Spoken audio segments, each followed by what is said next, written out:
الحمد لله رب العالمين، أشهد أن لا إله إلا الله وحده لا شريك له، وأشهد أن سيدنا ومولانا محمدا عبده ورسوله، صلى الله تبارك وتعالى عليه وعلى آله وأصحابه وذرياته أجمعين. أما بعد، فقد قال رسول الله صلى الله تعالى عليه وسلم: الخلق عيال الله، فأحب الخلق إلى الله أنفعهم لعياله، أو كما قال عليه الصلاة والسلام. معزز علماء کرام، دانشوران قوم و ملت، اراکین جمعیت علماء کشن گنج، معزز حاضرین، یہ نشست خاص طور پر خدام جمعیت کی کارگزاریوں کو سننے سنانے کے لیے اور آئندہ کے لیے جو لائحہ عمل ہے اس پر غور کرنے کے لیے منعقد ہوئی ہے، اور خوشی کی بات ہے کہ جمعیت کے مختلف شعبوں پر یہاں کافی بہتر انداز میں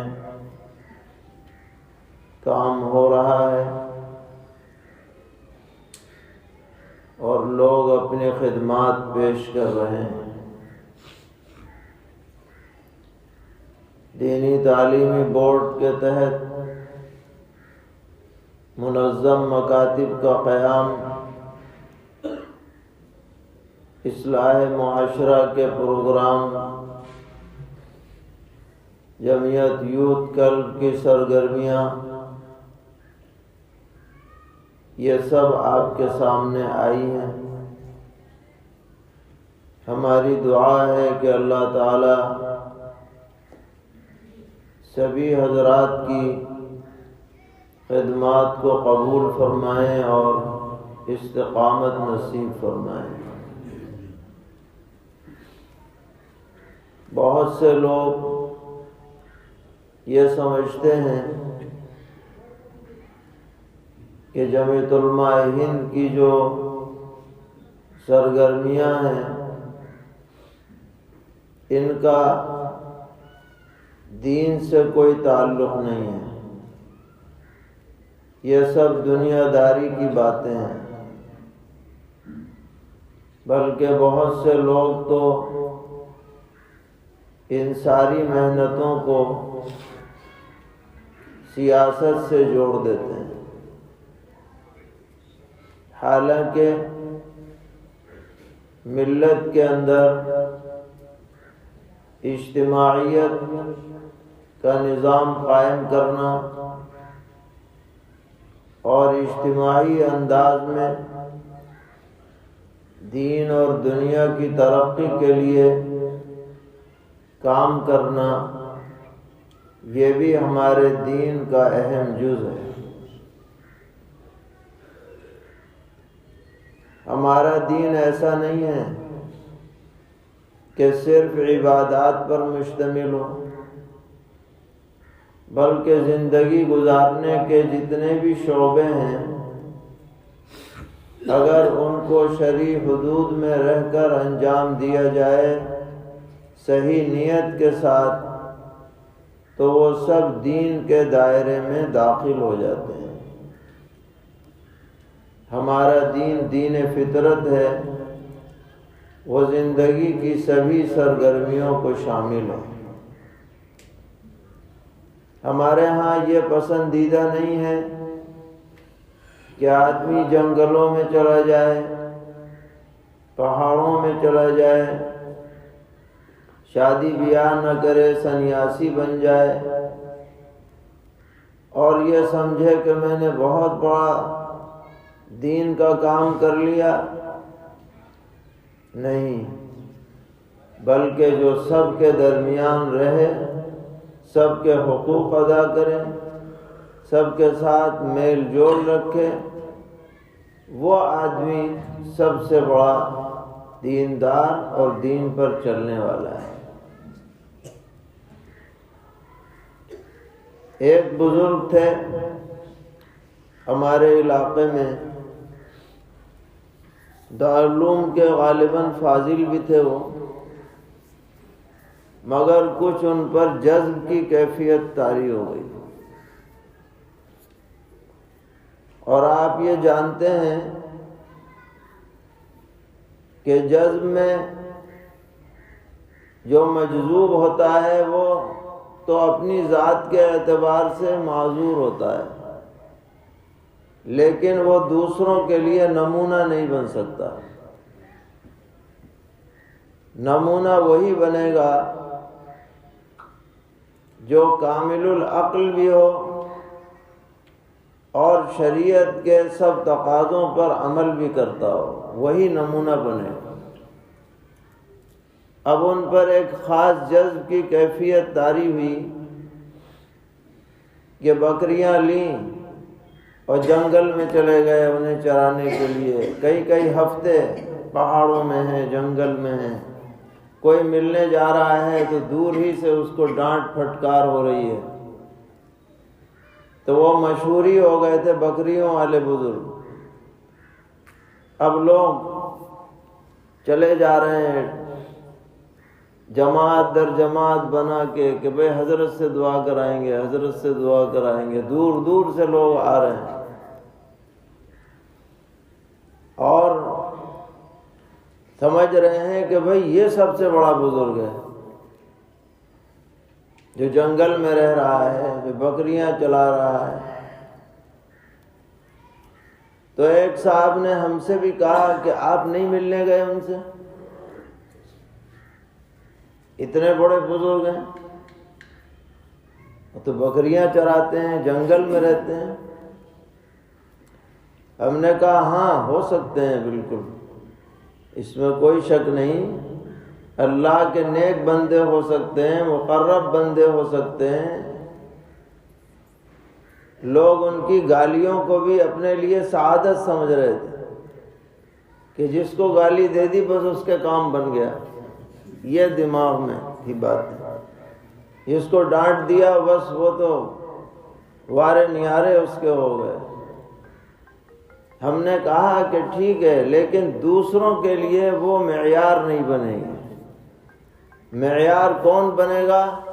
وہ بنے گا جو اپنی زندگی سرور عالم حضرت محمد مصطفیٰ صلی اللہ تعالی علیہ وسلم کے طریقے پر چلائے، وہ آدمی معیار بنے گا۔ کسی کے ہاتھ پر کرامتیں ظاہر ہو جائیں، نئی خارق عادات چیزیں ظاہر ہو جائیں، تو یہ معیار کمال نہیں ہے، کیونکہ کرامت ظاہر کرنے میں خود صاحب کرامت کا کوئی دخل نہیں ہوتا ہے۔ وہ اپنی مرضی سے کوئی کرامت ظاہر نہیں کر سکتا، اس کے اختیار میں کچھ نہیں۔ وہ تو اللہ تبارک و تعالی اپنے کسی بندے کے ہاتھ پر کوئی چیز ظاہر کروانا چاہتے ہیں تو ہو جاتی۔ تو ہمارے ہاں کرامت معیار نہیں ہے، ہمارے ہاں اتباع سنت و شریعت یہ معیار ہے۔ حضرت جنید بغدادی رحمۃ اللہ علیہ کے پاس ایک عقیدت مند سالوں رہا، پھر اس نے آنا جانا چھوڑ دیا۔ تو ایک دن ملاقات ہو گئی، پوچھا کہ بھائی تم بہت دنوں سے آئے نہیں، کیا قصہ ہے؟ کہنے لگا آپ کے ہاں کیا ہے؟ فلاں جگہ گئے تھے، وہاں تو ایسی ایسی باتیں نظر آتی ہیں جو آپ کے ہاں کبھی نہ سنی نہ دیکھی۔ گویا یہ کہہ رہا تھا کہ کامل تو وہ ہے، آپ کے ہاں کیا ہے؟ روٹین کا معاملہ ہے۔ حضرت نے فرمایا تم کتنے دن مجھ سے وابستہ رہے گا؟ 8 سال۔ فرمایا یہ بتاؤ اس 8 سال میں کوئی کام شریعت کے خلاف، سنت کے خلاف تم نے میری طرف سے دیکھا یا نہیں؟ یہ تو نہیں دیکھا۔ کہا فرمایا کوئی بات نہیں، پھر جاؤ۔ ہمارے لیے معیار اتباع سنت ہے، کرامت معیار نہیں ہے۔ تو ہمارا دین دین فطرت ہے، سب چیزوں کو ساتھ لے کر کے چلنا ہے۔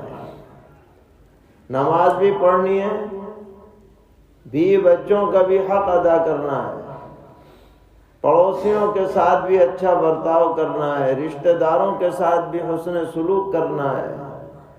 بحیثیت انسان کے کوئی پریشان حال ہو تو اس کی مدد بھی کرنی ہے۔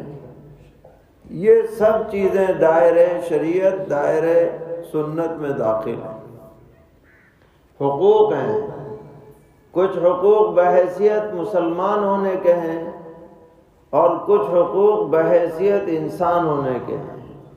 ان تمام حقوق کو سامنے رکھ کر کے آدمی زندگی گزارے گا تو انشاءاللہ دنیا میں بھی سرخرو رہے گا اور آخرت میں بھی اللہ کے منظور نظر بندوں میں اس کا شمار ہوگا۔ تو جمعیت علماء ہند کا دائرہ بھی سارے شعبوں تک پھیلا ہوا ہے، کسی خاص ایک شعبے کی جماعت نہیں ہے۔ یہ مجموعی طور پر جو بھی ملت کی انفرادی اجتماعی ضرورتیں ہو سکتی ہیں وہ سب چیزیں جمعیت علماء کے منشور میں شامل ہیں۔ مسلمانوں کے عقائد بھی درست ہوں، اس کے لیے بھی محنت کرنی ہے۔ مسلمانوں کے اعمال بھی درست ہوں، اس کے لیے بھی جد و جہد کرنی ہے۔ مسلمانوں کے اقتصادی حالات بھی اچھے ہوں، اس کے لیے بھی محنت کرنی ہے۔ مسلمانوں کا سیاسی وزن بھی برقرار رہے، اس کے لیے بھی جو کچھ بھی کر سکتے ہیں وہ کرنا ہے۔ جان و مال کا تحفظ کیسے ہو، دینی اداروں کا شعائر کا تحفظ کیسے ہو، اس کے لیے بھی محنت کرنی ہے۔ اور یہ ساری محنتیں اس لیے کرنی ہے کہ اللہ تبارک و تعالی ان کاموں سے راضی رہیں گے اور اللہ تعالیٰ کے ہاں ہم اس پر اجر و ثواب کے مستحق ہوں گے، اس لیے کرتے ہیں۔ ابھی ہم نے آپ کے سامنے ایک روایت پڑھی ہے، اگرچہ یہ سنداً بہت ضعیف ہے لیکن مانند دیگر روایات کی روشنی میں جو اس سے مفہوم نکلتا ہے وہ غلط نہیں ہے۔ فرمایا گیا کہ ساری مخلوق اللہ کا کنبہ ہے، عیال اللہ۔ شارحین نے عیال کا یہاں ترجمہ کیا یعنی الفقراء الی اللہ، جیسا کہ خود قرآن میں فرمایا گیا یا ایھا الناس انتم الفقراء الی اللہ واللہ هو الغنی الحمید۔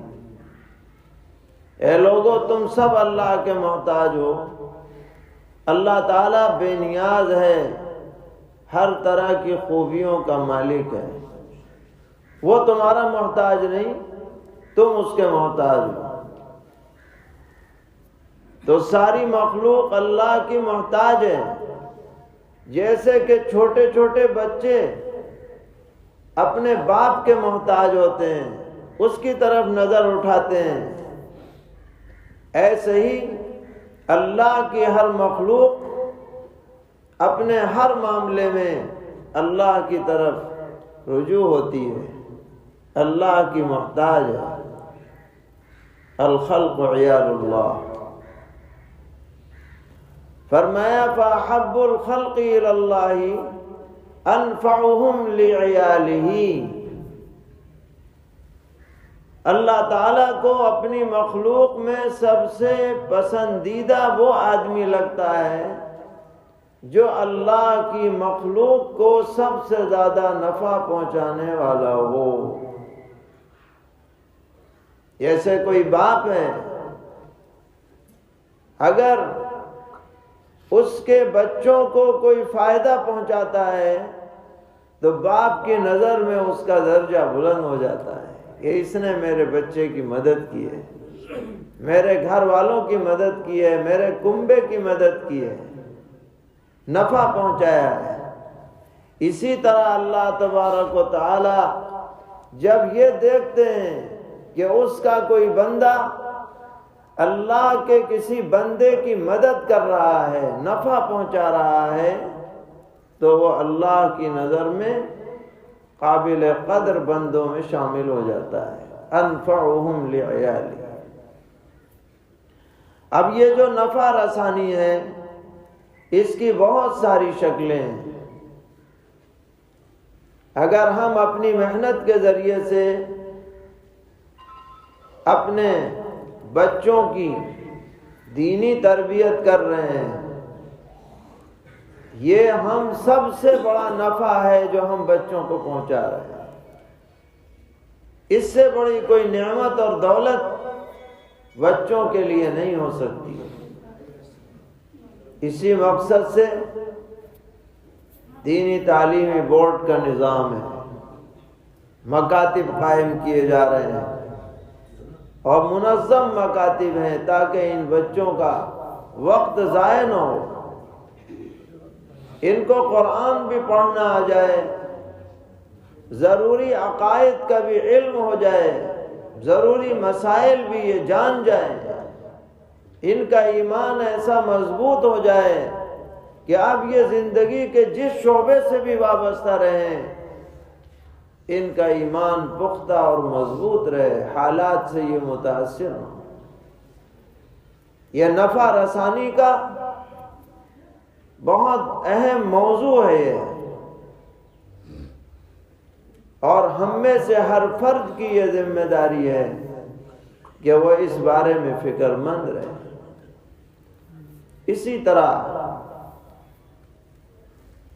دنیاوی اعتبار سے ہمارے بچے، ہمارے ہم مذہب لوگ ترقی کریں، اس کے لیے بھی جمعیت علماء کوششیں کرتی ہے۔ ایسے ادارے قائم کیے جائیں جن میں عصری علوم کی تعلیم ہو، اسلامی ماحول میں، یہ بھی جمعیت کے مشن کا ایک اہم حصہ ہے۔ بچوں کی فکری تربیت ہو وغیرہ۔ اسی طرح کوئی ناگہانی آفت آ جائے تو مصیبت زدوں کی مدد ہو، بے قصور مظلومین جن کو بیجا مقدمات میں پھنسا دیا گیا ہے ان کی رہائی کے سلسلے کی کوششیں ہوں، یہ سب جمعیت کی خدمات میں شامل ہیں۔ اس لیے ضروری ہے کہ ہم اس کام کو اپنی دینی ذمہ داری سمجھ کر انجام دیں اور اپنے مرکز سے جڑے رہیں۔ ہمارے جذبات کچھ ہو سکتے ہیں، بسا اوقات جوان خون جو ہے جوش مارتا ہے، آدمی دانت پیستا ہے، مٹھیاں بھینچتا ہے، ایسا کرو ویسا کرو، اور جب اپنے جذبات کے موافق اقدامات سامنے نہیں آتے تو کبھی شکوے شکایت پہ اتر جاتا ہے تو کبھی مایوس ہو جاتا ہے۔ یہ انسانی طبیعت ہے، لیکن ہمیں سمجھنا چاہیے کہ جتنا جوش اور جذبہ ہمارے اندر ہے، جو ہمارے قائدین ہیں جن کے کندھوں پر پوری جماعت کا بوجھ ہے، وہ اس سے زیادہ جوش و جذبہ رکھتے ہیں، مگر فرق یہ ہے کہ وہ جذبہ رکھنے کے ساتھ ساتھ جذبات کو کنٹرول کرنا بھی جانتے ہیں، اور ہم اپنی ناتجربہ کاری کی وجہ سے کبھی جذبات سے باہر بھی ہو جاتے ہیں۔ اس لیے اپنے بڑوں پر اعتماد کرنا ہے، ان کے ساتھ چلنا ہے۔ محض جذبات سے کبھی کام نہیں بنتا، جذبات کے ساتھ ساتھ حکمت عملی ضروری ہے، ہوش مندی ضروری ہے۔ اگر حکمت عملی اور ہوش مندی نہ ہو اور جذبات غلط رخ پر چل پڑیں تو لاٹھی بھی ٹوٹ جاتی ہے اور سانپ بھی نہیں مرتا، اور جذبات صحیح ہو اور صحیح رخ پر چلیں تو لاٹھی بھی باقی رہتی ہے اور سانپ بھی مر جاتا ہے۔ یہ دنیا کا تجربہ ہے۔ ہم جس ملک میں رہتے ہیں یہاں پر 80 اور 20 کا تناسب ہے، یہاں بہت پھونک پھونک کر قدم رکھنا ہے، ایسا کوئی کام نہیں کرنا کہ جس سے دوسرے لوگ فائدہ اٹھائیں اور ہم نقصان میں چلے جائیں۔ اس ملک کی بقا، ہماری سرگرمیوں کی بقا، اداروں کی بقا، جان و مال کا تحفظ بظاہر اسباب اس پر موقوف ہے کہ یہاں ہر سطح پر امن و امان باقی رہے، قائم رہے، یہاں کے بسنے والوں کے درمیان پیار اور محبت ہو، بھائی چارگی ہو، اور ایک دوسرے کے نظریات کا احترام ہو۔ جب تک یہ فضا قائم رہے گی یہ ملک آباد رہے گا، محفوظ رہے گا، اور اگر نفرتیں پھیلائی جائیں گی چاہے کسی کی طرف سے بھی ہوں تو یہ ملک جو آج ایک پرسکون ملک کی صورت میں نظر آ رہا ہے یہ پرسکون نہیں رہ سکتا ہے۔ جمعیت علماء کے اکابر کی یہی کوشش رہی ہے، صبر و تحمل کے ساتھ، حلم و بردباری کے ساتھ، اسوہ رسول صلی اللہ تعالی علیہ وسلم کو اپناتے ہوئے اپنی جان و مال، اداروں، شعائر کا تحفظ کرنا ہے۔ یہی جمعیت علماء کا اصل مشن ہے، اسی پر ہمیں گامزن رہنا ہے۔ اللہ تعالی ہم سب کو دین پر استقامت عطا فرمائے، ہر طرح کے شرور سے، فتن سے ہم سب کی حفاظت فرمائے، مل جل کر اجتماعیت کے ساتھ تا دم آخر دین کی خدمت میں، ملت کی خدمت میں لگے رہنے کی توفیق عطا فرمائے، ظالموں کے تسلط سے نجات عطا فرمائے۔ وآخر دعوانا الحمد للہ رب العالمین۔